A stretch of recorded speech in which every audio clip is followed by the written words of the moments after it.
lot. Three River, that's where he was able to play for.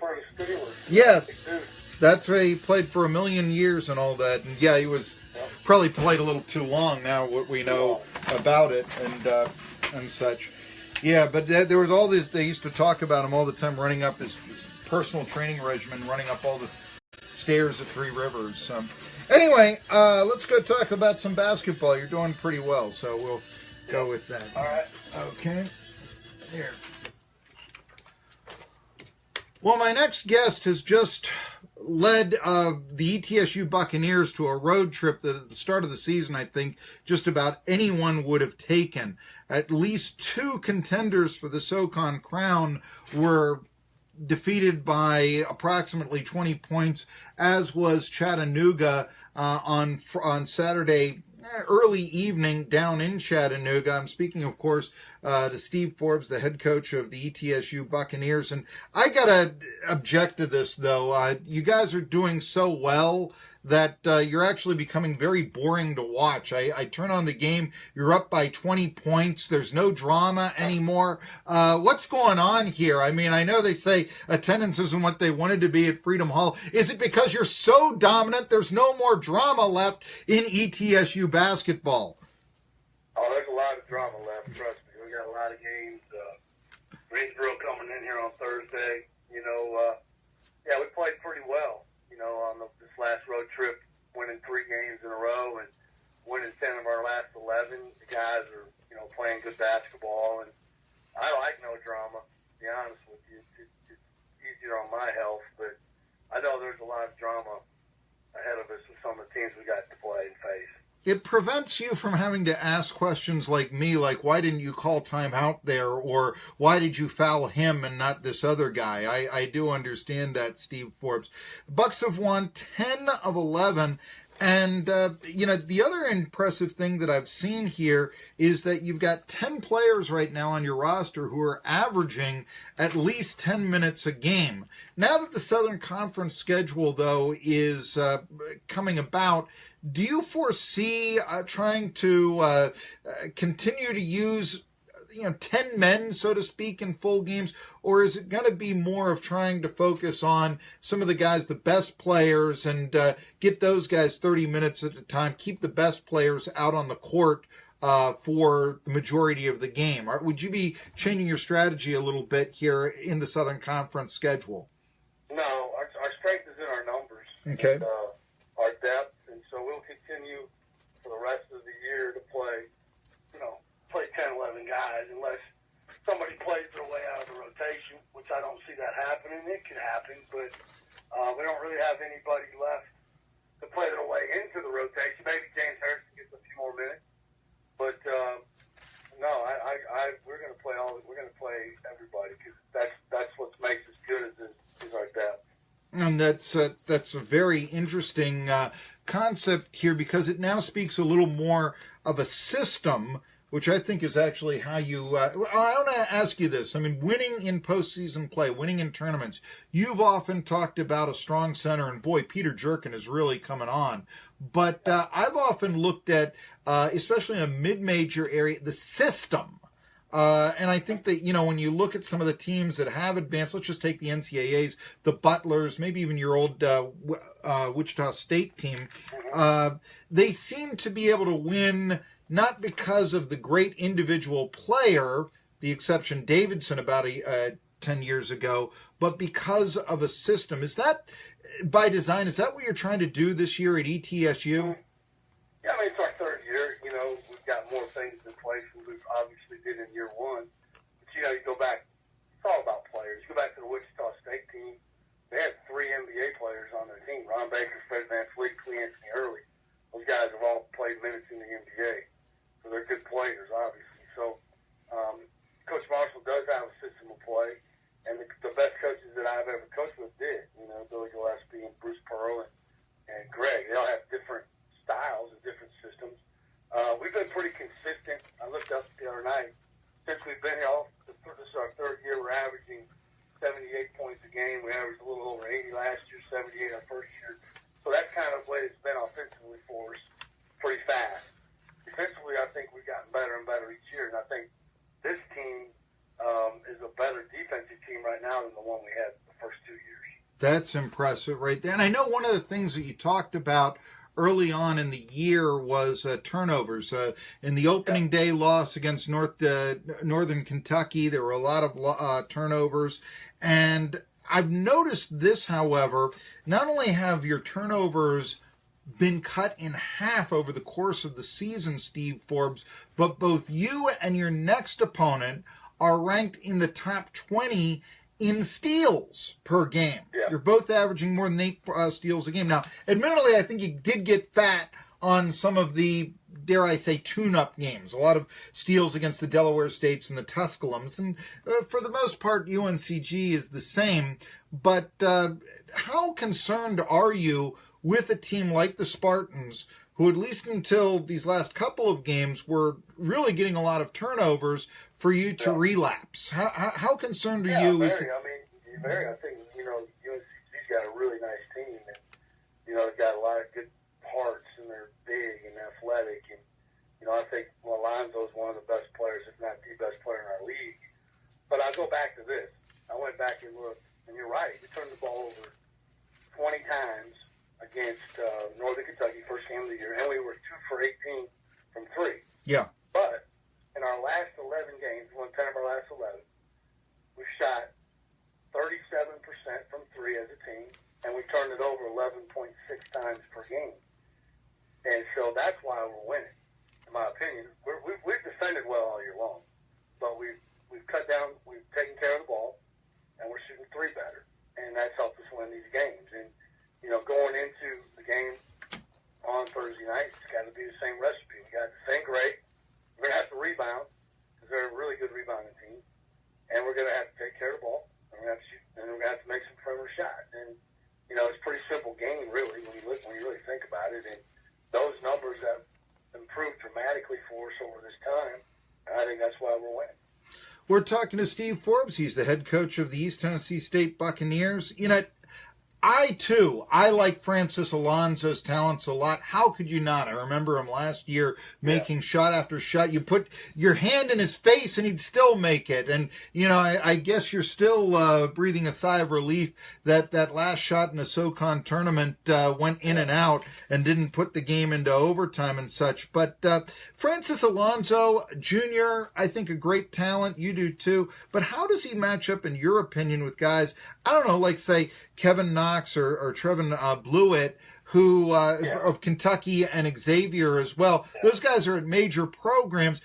Could Alonzo play on that level? Do you think he stacks up well his talents with those players? No question. I just think the difference at the next level is their size. They're taller. Mm-hmm. Kevin's 6'10", and Blewett's 6'7", 6'6". Alonzo's probably 6'3". That's the difference maker at the next level, because he play on their team, no question. He probably start. I think he's that good, and he can really, really shoot the ball. But he's one of the best players, if not the best player in 29 years I've ever coached against, that can move without the ball. He's unbelievable moving without the ball, and he changes speed, he changes directions, he gets it off quick, he drives it, he shot fakes and makes you foul him. He's a really hard guy to guard, and we'll have our hands full with him. Sounds like somebody that John Wooden would love, because one of his first rules of basketball is you spend the vast majority of the game without the ball. So it's positioning that's in so important. We're talking to Steve Forbes, the head coach of ETSU men's basketball. You were talking a little bit about players at Wichita State that went to the NBA. We're talking a little bit about the prospects that you've played so far this year.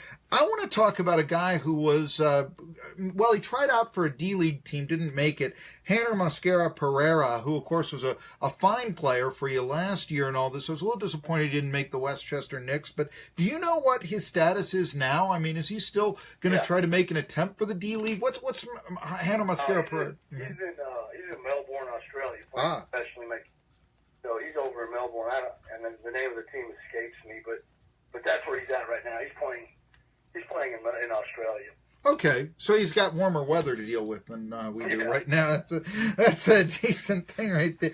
As I look through here, I got to ask, how How happy are you with winning by demonstrative point totals these first 3 games of the season all on the road? Because I got to think that if I came to you and I said, I've got this magic wand and we can win all 3 of these, you can win all 3 of these games if I just wave it by approximately 20 points, you would have taken that. Tell me a little bit, what made you so successful here in those first 3 games and all on the road? Yeah. Well, I think first thing, we got off to a good start. I think that's really big on the road is get off to a good start, feel good about yourself, let the other team know they're in for a game, and let the crowd, and kind of take the crowd out of it. And we did that. We did that even in the Xavier, all the way back to Xavier, even Kentucky. We got off to a really good start, and that helped us.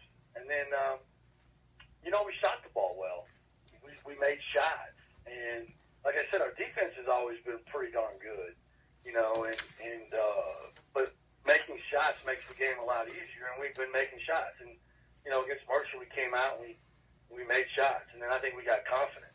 And then once you get a confidence and you get a confident team, then, you can do a lot of great things. And it carried over to Samford, and it carried over to Chattanooga. I was a little disappointed, and that's kind of hypocritical of me to be disappointed after a 19-point win on the road at your rival or supposed rival.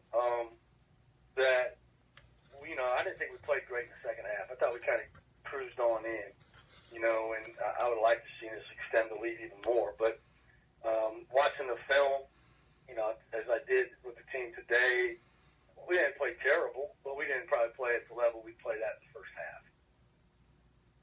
One of the things I know that, you jumped out the lead and then it kind of, stayed at around that 20-point swing from what I saw. Are you then saying that you thought that your team might have gotten a little complacent and as the game wore out, if you will?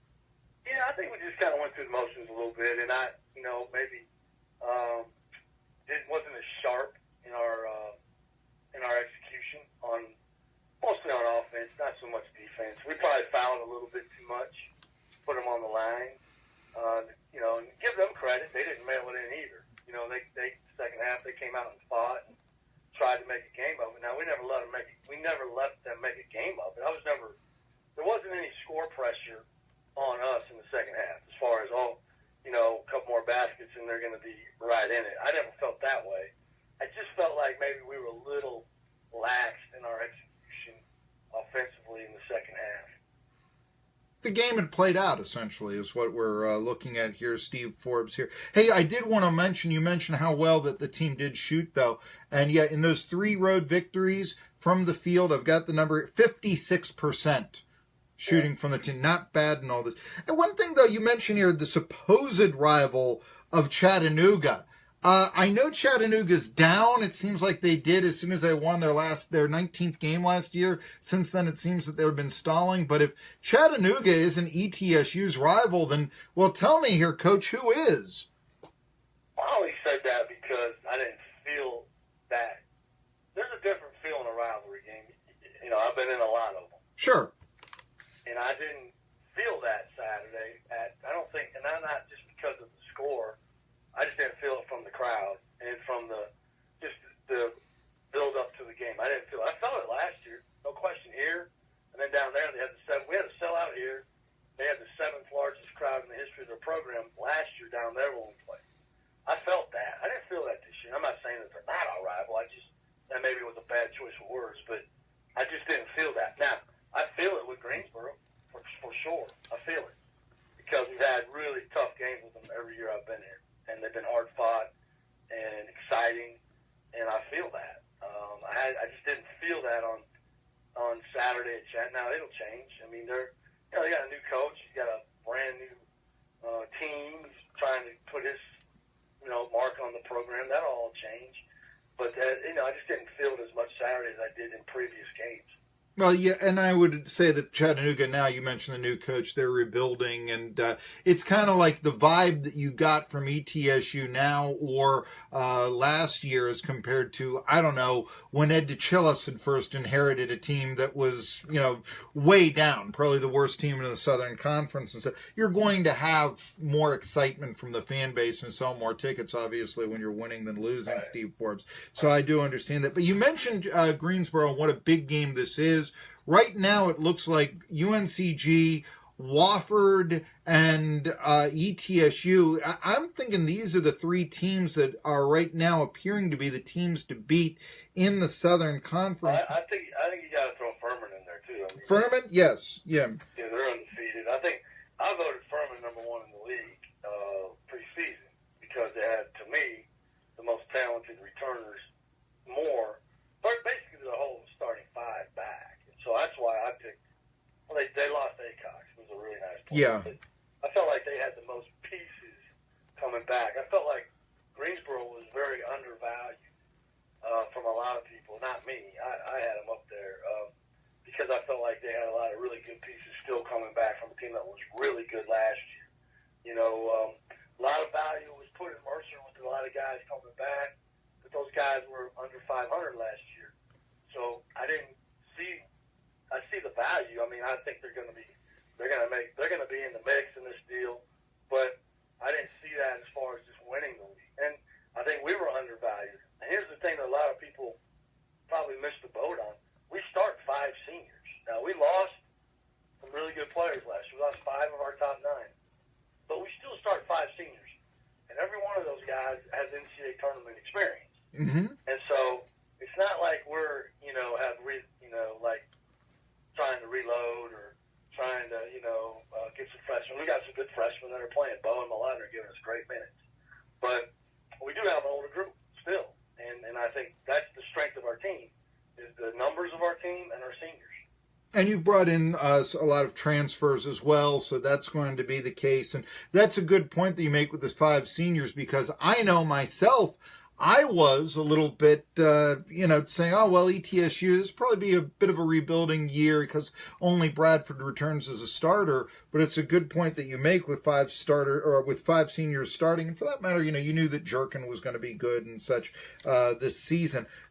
Any idea, though, as we go and look at your next opponent finally, why has Greensboro been inconsistent to a certain extent? They've lost some games maybe they shouldn't, but they've also defeated Wofford. They've also defeated NC State. Why do you think when you watch them, they just got past VMI by 2 points. Why do you think Greensboro has been inconsistent? I think sometimes teams, especially teams that are, still trying to kind of find themselves, I think sometimes you play to the level of your competition. Now, we've tried really hard not to do that. Yes. But I think it's human nature, and I think, you can get up to play NC State, no question. Everybody, it's like I told our team when we played Tuscaloosa. I said, you remember how you felt getting ready to play Xavier and Kentucky? And they're like, yeah, I didn't have to get you ready to play. You're ready to play. Same thing applies. Tuscaloosa feels the same way about playing you, And so it's kind of like that. You got to respect your opponent. And you got to be ready to play every night, especially in basketball, because you can be a little bit harder in football. Too many guys, numbers involved. But in basketball, if you sleepwalk, you can get beat by anybody. And I think that's sometimes what's maybe, I don't know the whole remedy of their problem. I haven't watched enough tape of them yet to know that. I will as the week goes along. But I think that that's probably a part of it, human nature, is you sometimes play down to your competition.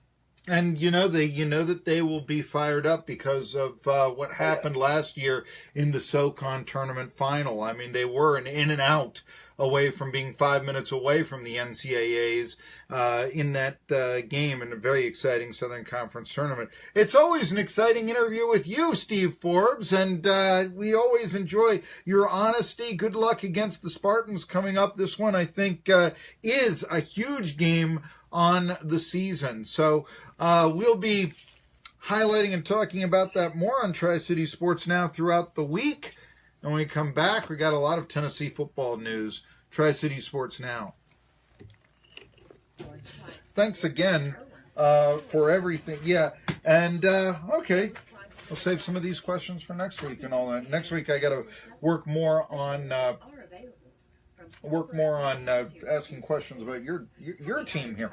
Anyway, I will talk to you then. Okay. All right, thanks. My pleasure. Bye bye. Yes.